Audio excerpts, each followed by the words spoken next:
Fatal fatu Samoa Entertainment TV mai Samoa le nei fo yeso fo.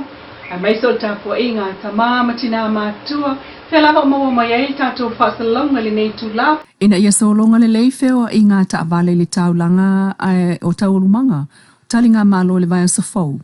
Le sima fo angol fatal noanga o faya I le so le moto tinam tama ita isongi o awayane ya isuyum tanga rengol vai fafo musuyum tanga rengol tama itai. Ole mtanga rungo tama ita ile olo ngafa mafono titele tinam talavou. Eso tanga umalawa ile fono ufaya mai Samoa ta ita yo malo le tapulenga. Pe ita yo le vaya sonne fo ile solulu male stofi le utal sanga inai ofisa fa sala uma Samoa. Mo la to tanga te fainga lungai awaya tu fatal tanwanga mo ta pinanga lava ile talinga malo. Ina ia malama tu stalam tanga te fa sala ai ofisa ita ulumanga ole fono. O le whailua inga lua aso le Joas maana paanga ile aso lulu ma le stofiul vai aso nei e amata le tau le iwa ile taiao ile portofono le sapi sa le ufi ina ia file e mulfa moe moe ma maua se taunu unga manuia ele ngato le ufasa lau I Samoa ai o alatou paanga whaavao malo o le ahua I mai le fono ai o le tiute le au wha malo si tula fono po leo leo peitai o le maua o pasi whaapitoa mo ta vale le whaasalalau ma o fisa whaasalalau mo le aso ele o yese whaamaninonga o le nai tu mai le ofisa o le malo o ngafa ma ta vale whaatanga o na whewa ai yaso o le atapuni ai le awala e pe o na tali mai ai I tātou fesili. Inisi o tala utaunu mai I Samoa le Pacific Police Support Group, le PPSG, kulupu leo leo le Pasifika, e fsoswani leo leo a Samoa mo le Chokom, sa whaafeilo ialo iai, ele mtanga rengo leo leo le toa luas fufitu, mai le PPSG, ile mlaiva le leifleo lolteo na leila, mai le Australian Federal Police, the Royal Papua New Guinea Constabulary, Vanuatu Police Force, Male Nauru Police Force, Male Royal Solomon Islands Police. O le sungal komsina awa paulongo I Tino Filippo, na il malaiva lele whaafeilo a tau nu o le sosani, a leo leo mai a whaaftai ai le sao malo mai whafo. Ai o le ngā lue whaatasiai mos fontanga saonga le mu, e peo na sao noal komsina. I tala toe tuli loa wa fola le whaaulua I o le tālasanga apili, a li I mawhaipule o le whioanga wa whenga, whaasanga I le whaiunga le whaamsinonga I le whaiunga o le vaya sa toluai, whaatatau I whanua whaaleanga nu o eana ia ia whenga, o lo no nofo I tangata le au waa. O le tālasanga a whenga, a sa la fili la wano maisi o le au waa mua li I mawhaipule o le au waa, whaasanga I le tūtali mua, le Pristene le LTC mal whaamsinonga mua le LTC, po whanua maswafa mal whaamsinonga mawalunga le LTC. O le tūtali lona lua le sunga maulolo tawita a mosa maisi matai o whenga, mua li I mawhaipule o a whenga. O le mta upu sa whaafue ina e whaamsino e au fiai, le whaamsino sili Chief Justice Perese, Justice Tuatanga Loa Justice Sir William Young, o lawyer Finlay KC, ma Chase Towers ma le tūtalo sanga, o DJ Fong, ma vi Leilua, mo le tūtali mua, o le Pristene ma le whaamsinonga o whanua maswafa. Bi Lithgow, ma Precious Chang, ma To'oilua, mo le tūtali lona lua, a maulolo tawita a mosa maisi, ma Asainu mo le Samoa Law Society. O le whaamsinonga na whaia le aso suluiva o se te malua o rua whae whato a lau le unga, i le whai unga o le mai aso na te nei le aso sultasia o kitopa. O le whai unga le e lua se fulutolu I tūlau, wa polo ai ai le whai unga whaamsino o ta ua ilunga. Le tau fiona whatau nu o le whai unga le LTC lo o Tisivalu, ma le whai unga le LTC High Court o le lua whao me lo o lua tolu, ma le whai unga le LTC o le sovalo mati lo o lua whaa.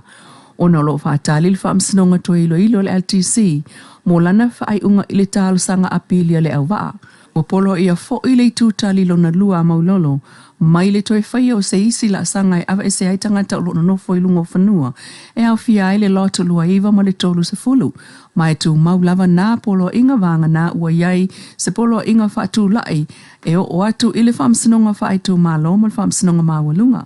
O tau le manga o le amta au pueto e wala awai lumo le whaamsinonga, e le taimi whaatulanga ina mo leisi la sanga I mata upu umai le o iai sona taunu unga. Peitai, o ta uele loia mo le tu ale fiu anga o whenga. Precious Chang, o le whai unga mai le LTC o lo o lato wha awau lava o na langolango ina le pule a whenga I whanua o wha amasino ina nei. Ai ole mta upu le whaamsinonga mawalunga, e whaatatau ile polo inga mai le whaamsinonga o whanua maswafa, e awa e se ai tangata, na manino lava le tali le loia le awaa, o le whanua e ana ia whenga, mai le manino fo isana tali I tu whaaltu la whono, o le lato a ia tatau e no fo iai ele o fina wina, mai ua manatu ai whenga, o lo o iai le lape o le whaamsinonga, I le whaai unga talu, o lo whaatali pea I se taimi e wala a waile talu sanga apili o le awaa, ona whaape o le aia tatau fo ile nā le awaa, ma tali ai le taimi e fausi ai, le whaamsinonga apili, a le whaamsinonga o whanua maswafa.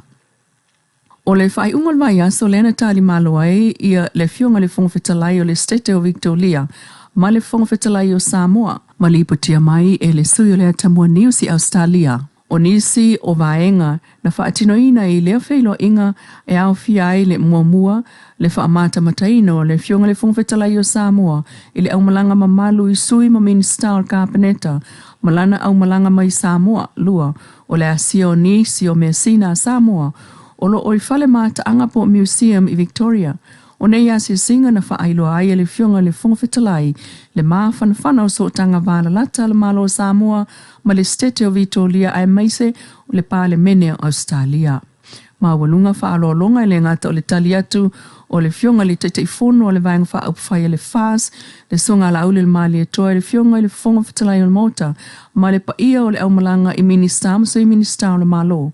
E whaaftai ai, le fionga teitei fono, le fionga ia le malu, ma le paia o le community, me le pone I Victoria. Ai maise le sao o le ekalesia, a le Yesu le maatu le manu, le sunga le whaafengainga Reverend Dr. Freddie Soalo, I le lato whainga paanga ma le fono a Samoa, ma le whaalapo ptonga le whaasaporas I Melpone. Na lima le whaamoe moe o le talinga malo I sui o le malo o Samoa, e pei ona tā ua ilunga. O se vainga mata inga, e mawalunga ai le viinga o le atua, e le ngata I upo le tua na fola, ai o le tele o tau mawhana saunia, e mawhutanga e lua, a wale taliina, o malo, ma Samoa poto le na mōli mawina le wha moe Melpone, na whaai ule sauninga I tūlanga masani ai sua, whiofofo inga wha Samoa I tū manga masani, ma taualunga ai, I le whailo inga masui le community, e tatala ai le awanoa, e whasilingi ai le whainga malo I nisi o anawa tau, a o lui o loo whengai pia maisi o tātou I le atunu o Samoa. Mai lava o tātou tangata I Australia, o tala whaasolpito I tono upu whai o malo le pālemene o le stete tele o Victoria le ua pale mai ai, mo le taimi mua e ala I sawainga wha upu whai e le Greens, te alo tamai ta I Samoa, leo le awha tautoina o se sui whai pule filfilia o le stete, o le tamai ta I Samoa ia Anasina Grey Barbario, o se tamai ta I Samoa mua lavalea, o le a pale mai sa whainga wha pale mene I le stete I Australia. O se taimi o na mawalea o tātou sota inga ma le fionga Anasina mo se whatalanoanga mātamua. Se tautua le nā lau Samoa Entertainment TV mai Samoa le nei fo iaso e wha moe le lofo le tua tātou tui whiro e fo iaso a tai au se wha poponga ai ma wha tai tuai I le Wendy's Design mai funga lei mo le wha la e.